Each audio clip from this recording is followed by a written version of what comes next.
नागपूरमध्ये गुंडांनी आयदोस घातलेला आहे।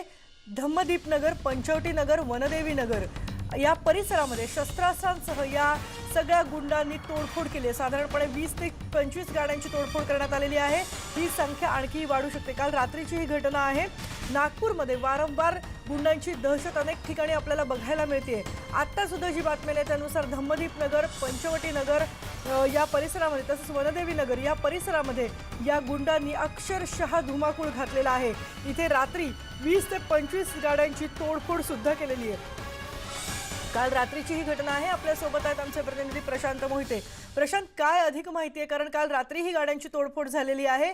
कुणाला अटक करण्यात आली आहे?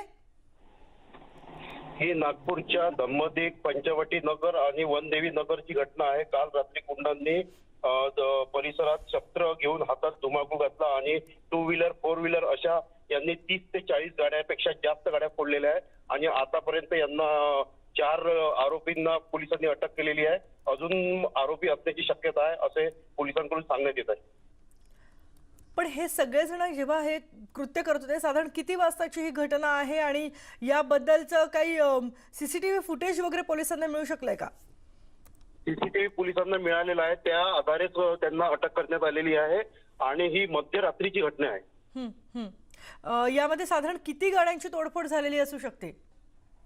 आतापर्यंत 30 ते 40 पोलिसांनी म्हटलं आहे, पण त्यापेक्षा जास्त गाड्या असू शकते असं पोलिसांचं म्हणणं आहे। धन्यवाद प्रशांत या सगळ्या माहितीबद्दल। या गुंडांच्या हैदोसाने अक्षरशः नागपूरकर जेरीस आलेले असू शकतात, कारण 30 ते 40 गाड्यांची तोडफोड काल करण्यात आली आहे।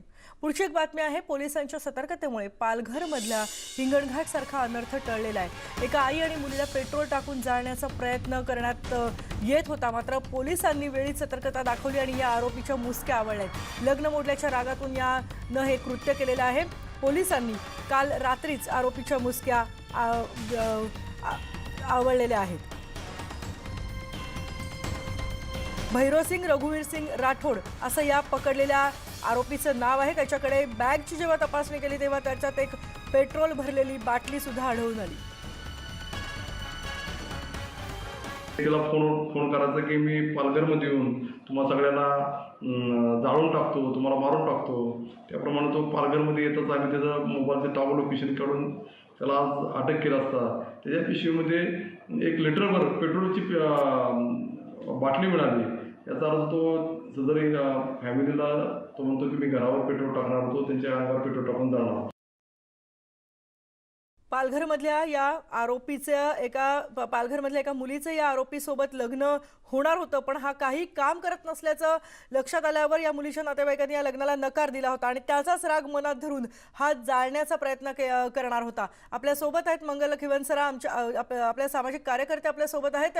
मंगलताई, पुन्हा एकदा असाच अनर्थ होता टळलेला आहे, पण पोलिसांनी वेळीच दखल घेतली म्हणून ठीक आहे, नाहीतर पुन्हा एका मुलीचा अशाच प्रकारे जीव गेला असता।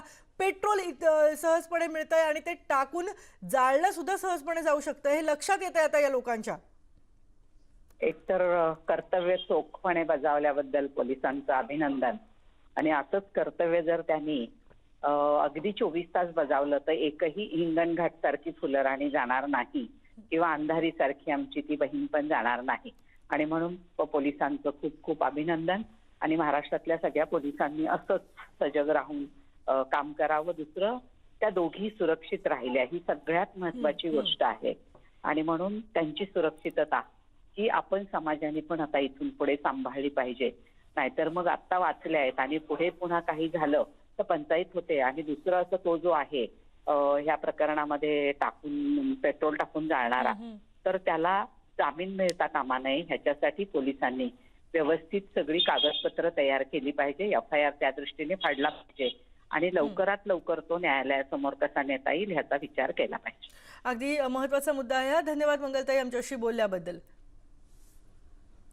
पालघरमधला तर अनर्थ टळलाय, पण हिंगणघाटमधली प्राध्यापिका जीवे गेलेली आहे आणि हिंगणघाटमधल्या प्राध्यापिका जळीत प्रकरणी वर्ध्यामध्ये सामाजिक संघटना आज आत्मक्लेश आंदोलन करतायत। पालकमंत्री सुनील केदार सुद्धा यात सहभागी होणार आहेत। आंबेडकर चौकामध्ये सकाळी 8 ते रात्री 8 पर्यंत हे आत्मक्लेश आंदोलन सुरू राहणार आहे।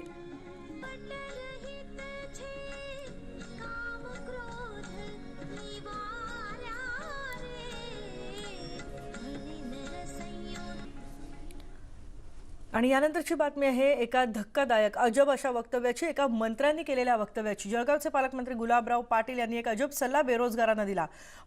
माझं हॉटेल चाललं नाही, त्याची मी परमिट रूम केली आणि मग ते जोरात चाललं, असा सल्ला गुलाबराव पाटील यांनी इथल्या तरुणांना दिला। जळगावमध्ये एक मेळावा होता, त्यामध्ये त्यांनी हे वक्तव्य केलेले। शाकाहारी हॉटेल मी टाकलं होतं, पण शाकाहारी हॉटेल चाललं नाही, मग ते मांसाहारी केलं, तेही चाललं नाही, तर शेवटी हॉटेलला परमिट रूम केलं आणि ते जोरात चालायला लागलं।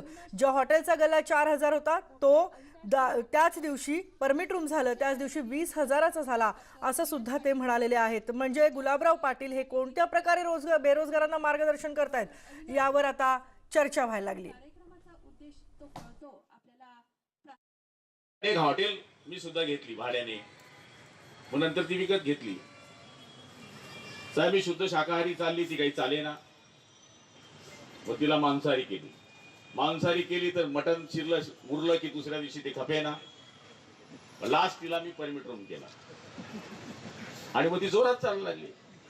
जेव्हा हॉटेलचा गल्ला मांसाहारीचा 4,000 होता, तो परमिट रूम ज्या दिवशी मी टाकलं त्याच दिवशी तो धंदा 20,000 रुपयाचा आला। म्हणजे माझ्या स्वतःचा हा अनुभव आहे।